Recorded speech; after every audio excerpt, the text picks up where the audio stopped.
பயணம் தேர்தல் பயணம் தேர்தல் பயணம். வணக்கம். நியூஸ் தமிழின் தேர்தல் பயணம் நிகழ்ச்சி நடைபெறுகிறது. தேர்தல் பயணம் நிகழ்ச்சியிலே இது பொலிட்டிக்கல் மாஸ் நிகழ்ச்சி. இந்த பொலிட்டிக்கல் மாஸ் நிகழ்ச்சிக்கு வந்திருக்கக்கூடிய விருந்தினர்கள், பிரதிநிதிகள், பொதுமக்கள், காவலர்கள் அனைவரையும் வரவேற்று இந்த நிகழ்ச்சிக்குள்ளே செல்கின்றோம்.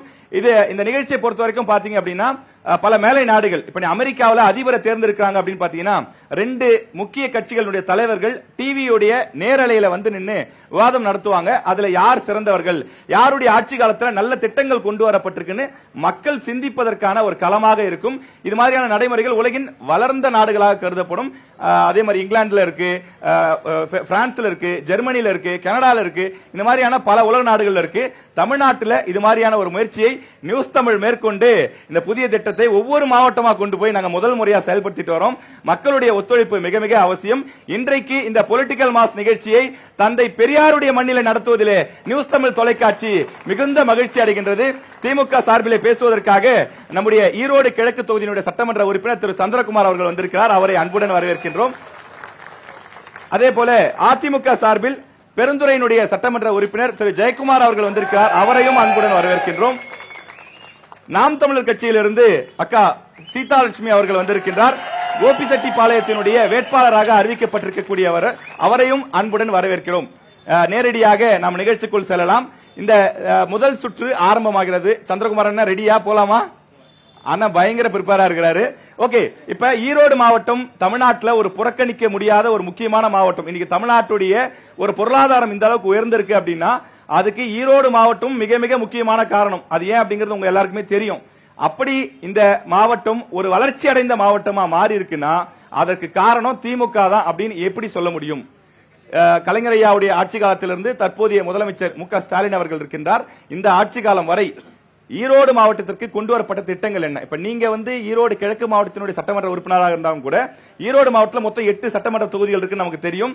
நீங்க 8 சட்டமன்ற தொகுதிகளுக்கும் சேர்த்தே கூட பேசலாங்க ஐயா.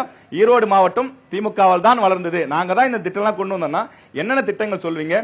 5 நிமிடங்கள் உங்களுக்கு வாய்ப்பு வழங்கப்படுது, நேரம் நோட் பண்ணப்படுது. ஸ்டார்ட் பண்ணலாம் சார். நியூஸ் தமிழ் தொலைக்காட்சியினுக்கும் இங்கே வருகை தந்திருக்கின்ற திராவிட முன்னேற்ற கழகத்தினுடைய எங்களுடைய தோழர்களுக்கும் மாற்றுக் கட்சியிலிருந்து வந்திருக்கின்ற அனைவருக்கும் என்னுடைய வணக்கத்தை தெரிவித்துக் கொள்கின்றேன். பகுத்தறிவு பகலவன் தந்தை பெரியார், பேரறிஞர் அண்ணா, முத்தமிழறிஞர் கலைஞர், முத்துவேல் கருணாநிதி ஸ்டாலின், உதயநிதி ஸ்டாலின் ஆகியோருடைய வழிகாட்டுதலோ ஆகியோரின் வாழ்த்துக்களோடு இந்த நிகழ்ச்சிக்கு வந்திருக்கின்றேன். நான் பொதுவான விஷயத்தை முதலில் உங்களிடத்தில் பதிவு செய்து விடுகின்றேன். ஈரோட்டிற்கு என்ன செய்தோம் என்பதை விட தமிழ்நாட்டிற்கு திராவிட முன்னேற்ற கழகம் என்ன செய்திருக்கிறது என்பதை நான் பதிவு செய்ய ஆசைப்படுகின்றேன். ஏனென்று சொன்னால் இந்த ஈரோடு மாவட்டத்தை பொறுத்தவரையும் இங்கே 2 தான் மிக முக்கியமான தொழில். ஒன்று விவசாயம், இன்னொன்று ஜவுளி. இந்த 2 தொழிலும் திராவிட முன்னேற்ற கழக ஆட்சியில எப்படி வளர்ந்தது என்பதை நான் இந்த இடத்துல பதிவிடுகிறேன். இதை மறுத்து பேசுவதற்கு யாராலும் முடியாது. முதலில் ஒன்று, விவசாயம் செழிக்க வேண்டும். அதற்கு முத்தமிழறிஞர் கலைஞர் செய்த ஒரே ஒரு சாதனை, விவசாயிகளுக்கு இலவச மின்சாரத்தை கொடுத்தார் அல்லவா, அதுதான் மிகப்பெரிய சாதனை. இன்றைக்கும் விவசாயிகள் விவசாயத்தில் பல பேர் கொஞ்சம் வெளியே போறாங்க. காரணம் விவசாயம் செய்து அவங்களுக்கு கட்டுப்படி ஆகல. ஆனால் இன்றும் மீதி இருக்கின்ற அத்துணை பேரும் விவசாயத்தை செய்து கொண்டிருக்கிறார் என்று சொன்னால் முத்தமிழறிஞர் கலைஞர் கொண்டு வந்த அந்த இலவச மின்சார திட்டம் தான் எங்களுடைய ஈரோடு மாவட்டத்தை, பழைய பெரியார் மாவட்டத்தை வாழ வைத்துக் கொண்டிருக்கிறது. இரண்டாவது, ஜவுளி தொழில். ஜவுளி தொழிலை பொறுத்தவரையிலும் ஈரோட்டில் இன்னும் சொல்ல போனால் இந்த குறிப்பாக ஈரோடு நகர்ப்புற பகுதியும் மாவட்டத்தில் இருக்கின்ற பவானி, மொடக்குறிச்சி அல்லது அதற்கு அற்புத கோபி போன்கின்ற இந்த பகுதிகள் எல்லாம் பார்த்தீங்கன்னாக்கா அந்தியூர் போன்ற பகுதிகளில் ஜவுளி சார்ந்த தொழில் அதிகம்.